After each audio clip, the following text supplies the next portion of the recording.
पहले आप देश के गृह मंत्री अमित शाह का ये वीडियो क्लिप देखिए।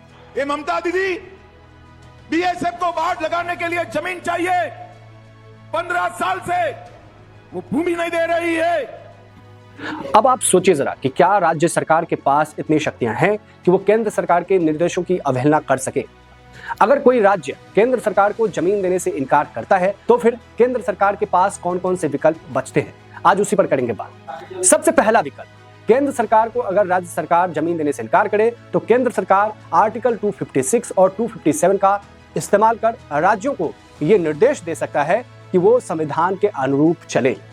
दूसरा विकल्प, कोर्ट जाए, हाई कोर्ट जाए और सुप्रीम कोर्ट जाए, राज्य सरकार के खिलाफ केस दायर करे। तीसरा विकल्प और आखिरी विकल्प, अगर इन सब बातों के बावजूद राज्य सरकार संविधान के अनुरूप ना चले, अकॉर्डिंग टू कॉन्स्टिट्यूशन ना चले, तो फिर केंद्र सरकार के पास आर्टिकल 356 यानी कि प्रेसिडेंट रूल का आखिरी विकल्प बचता है। उसके साथ ही राज्य के राज्यपाल केंद्र सरकार को ये प्रस्ताव भेज सकते हैं कि राज्य में संविधान के अनुरूप कार्य नहीं हो रहा है और इसके तहत राज्य सरकार को भंग करके यहाँ पर प्रेसिडेंट रूल लाया जाए।